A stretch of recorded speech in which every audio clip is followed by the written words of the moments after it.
let the viewers know, when did you get your start on the stage? Oh gosh, I've been on stage almost all my life. My mother, I think, though she doesn't really admit this, she wanted to be an actress. But met my dad, fell in love, had 2 kids, and didn't think about it again. But she was a movie buff. We would go to movies, see 4 movies a day sometimes, see a double feature and then go and have dinner and go back in. And my dad would laugh at us, you guys, your eyes are gonna go. And then she sent me to dancing school, and I sang in the choir, and then I started to teach little kids how to dance and perform in school. In high school I started to perform, direct, and so I feel like I've always sort of been performing. So this goes back to high school days. No, grammar school. Grammar school, which is encouraging for the youth in our area to know that are active in the stage. Oh, sure. There's the sooner the better. But also I think you have to really love it. It's not an easy thing. Yes, it's easy if you love it, but the journey is a tough one. If you're not enjoying it, do something else, because there's no guarantee that you'll ever be rewarded from outside. If you're rewarded just doing it for yourself, getting on stage and saying, "Wow, I did that," or people enjoyed it, and if fame or fortune doesn't enter into your motives, I think that's the purest reward. Sure. Do you remember what was your first production? My first professional production, and I need to count off-Broadway, because as much of a training ground as it is, it's sort of a continuation of your schooling. It is a job, so I was doing off-Broadway, these little theaters that were really kind of a room with chairs and a stage. That would have to have been an original play that was written for me in class. There was a playwrights workshop as well, and it was called Wanda and the Rent Collector. Wanda and the Rent Collector. And it was adorable. She was kind of a Gittel Mosca character, if you remember, Two for the Seesaw. And then after that, I worked in workshop productions in these little theaters, doing unknown plays and doing Chekhov. It was, and then my first off-Broadway was a Country Scandal, which is a little-known Chekhovian piece, comedy, if you will. People don't know how funny Chekhov is. And then. My first Broadway production was Any Wednesday, and then I started touring. My first musical was Mame. I played Agnes Gooch, but it was always the stage.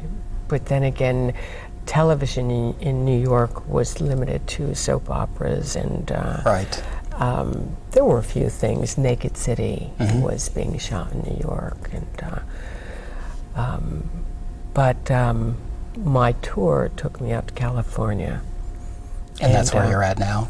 I live in California right now, yes, but I lived in New York for most of my life, in Manhattan, New York. Sure. New Yorkers are funny about Manhattan. Right. If we live in Manhattan, we say New York like it's the only place. Exactly. But it's not. We intellectually know that. Emotionally, when you say you live in New York, it's the city. Yep. It's Manhattan. Manhattan is New York. Yes, to us.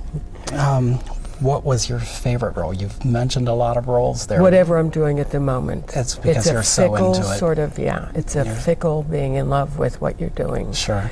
And if you're not, you better get in the mood, because I think that's a very essential part. So are you always thinking about what you're doing currently, how to better it? No, you don't do that until you're doing it or rehearsing it, or, Now, Shirley has been a friend of mine, Shirley Valentine, that we're going to do here.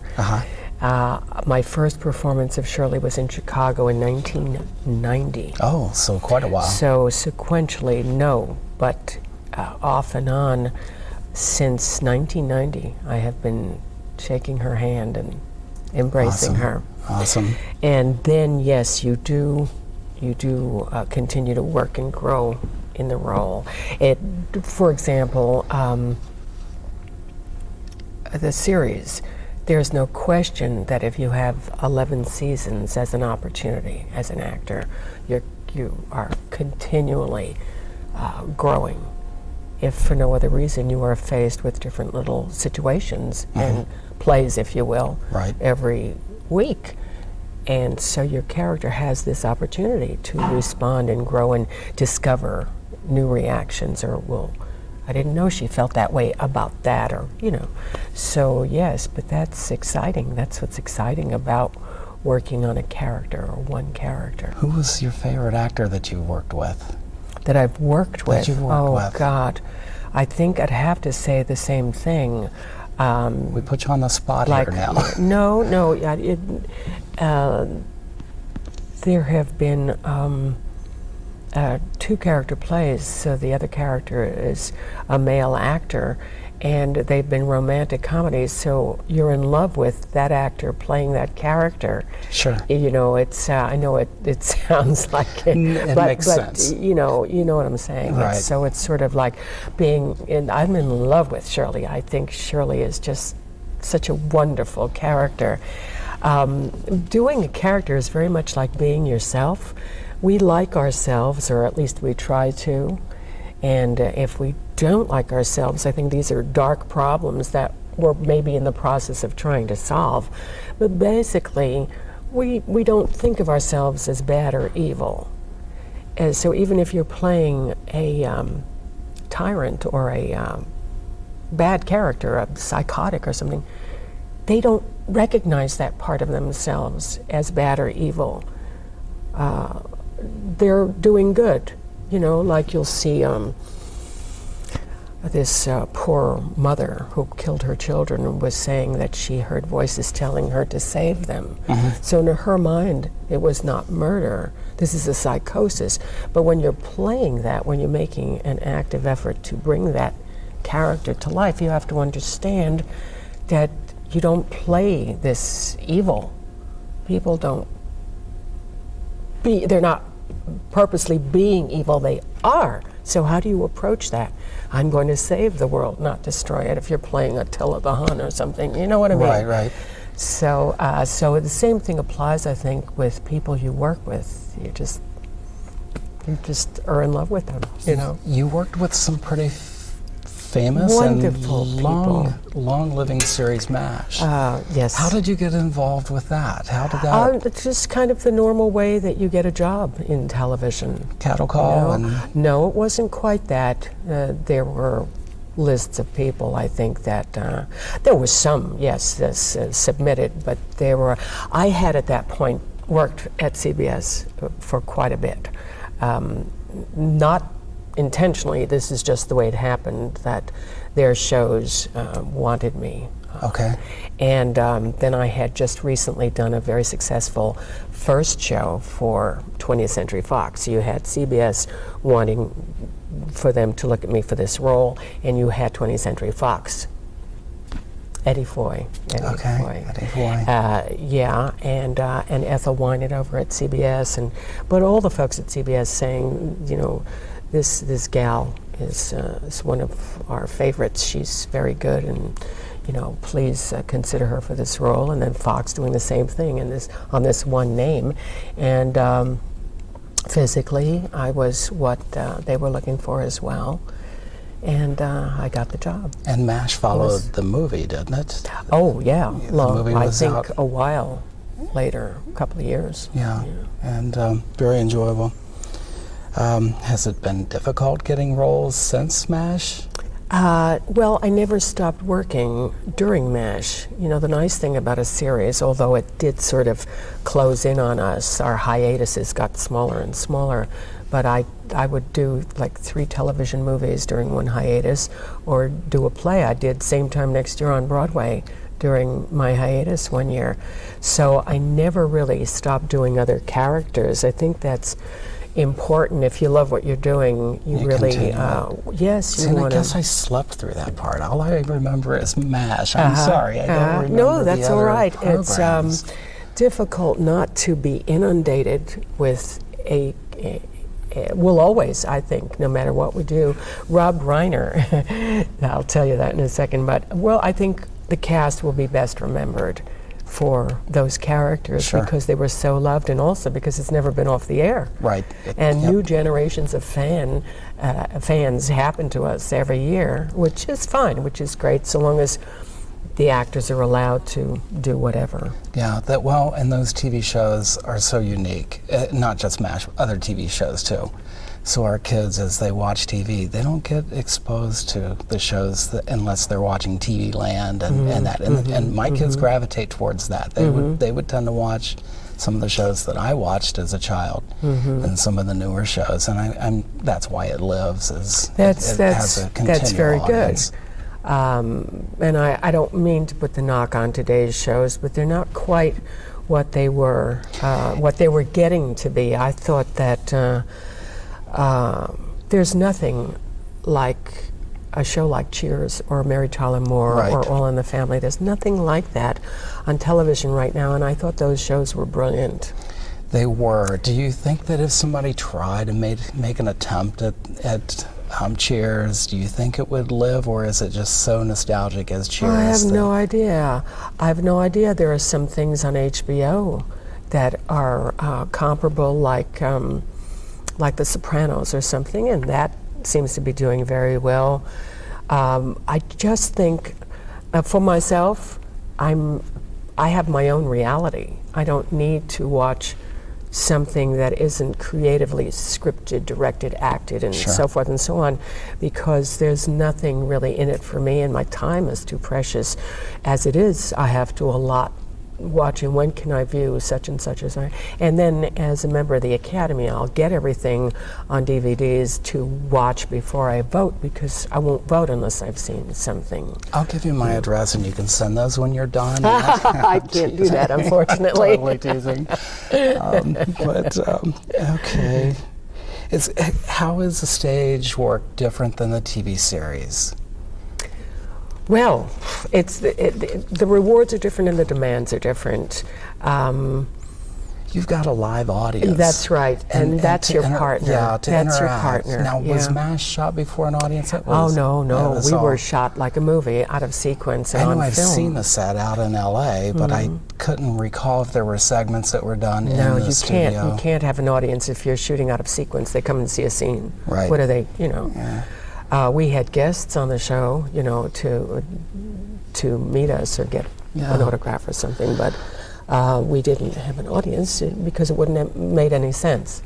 How did Shirley Valentine come about? Tell us about that. I was sent the script by the producers in Chicago, and I loved it immediately. I hadn't seen it and I didn't know it, and that's always an advantage because you're not being influenced by any other performance. I didn't see Pauline Collins, whom I understand was absolutely wonderful, but it was an advantage, I think, not to have seen her because we're two different actors and we're going to have a different point of view, a different approach. Yeah.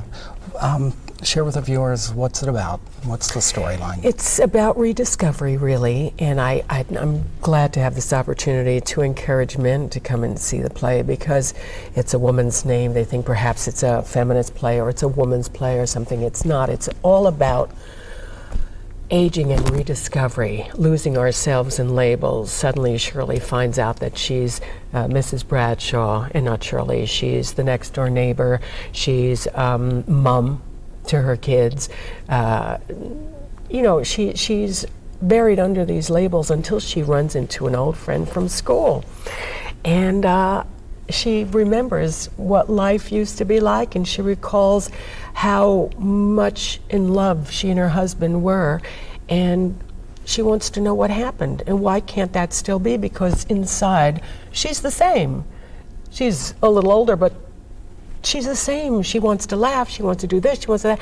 And Joe, as been buried under his labels. He's been the provider. He doesn't have enough time to spend with his family. Now they're grown, they're out of the house, and so what do they talk about? He has to read the papers and get up with the news, and so.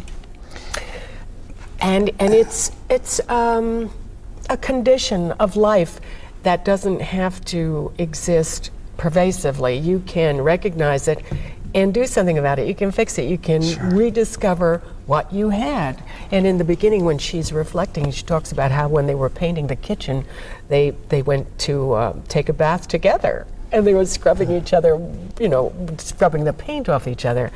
Well, that's lovely and playful. And she looks around today and they would never do that. And why can't they? She feels the same towards him. If anything, I think if you work at it, love can mature like any beautiful plant, but it needs nourishing and sunshine, and that's what they stop doing. So that's what the play's about, and I think the play is just as much about him, his growth, or lack thereof, and it's about people. There's no member of the audience who will recognize themselves, their mother, their neighbors. I was going to say, baby boomers especially are going to relate to this because we're all hitting that. Yeah, it's a very universal theme, a very universal quest. Not that I'm a baby boomer. I came after the baby boomers. No, I'm teasing.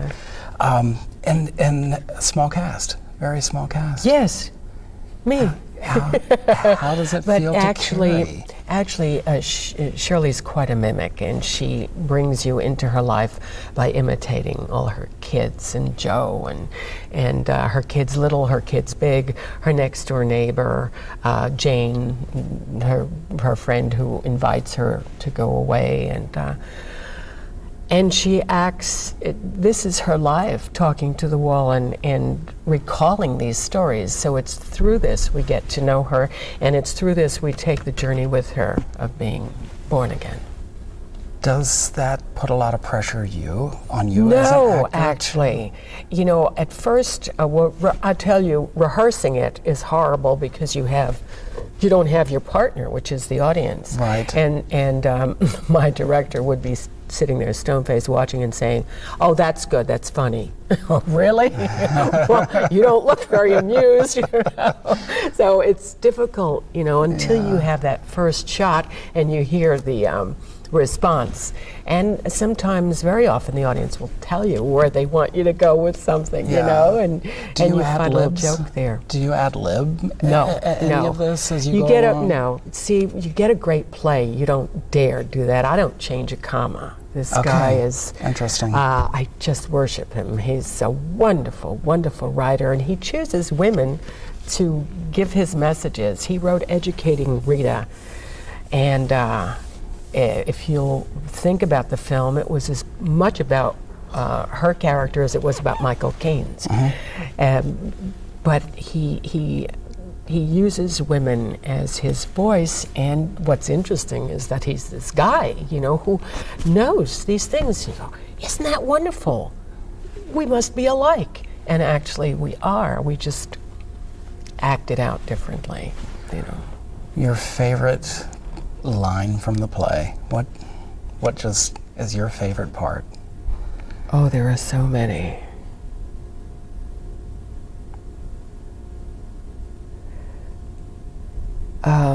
There's one.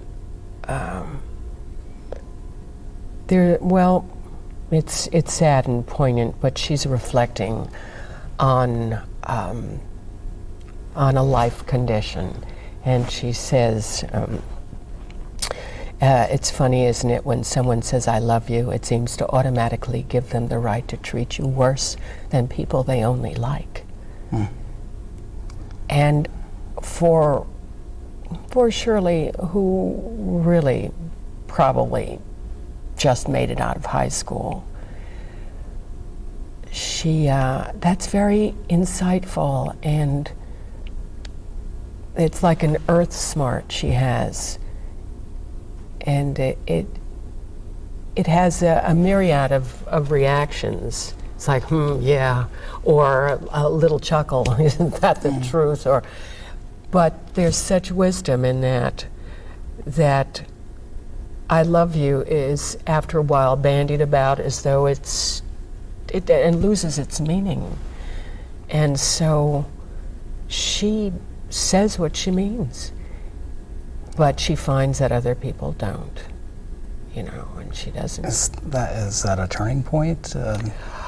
No, her turning point really comes from strangers. She realizes she's fun, she's bright, she's accepted, she's her own person. She fulfills herself through the eyes of strangers. She's no longer invisible.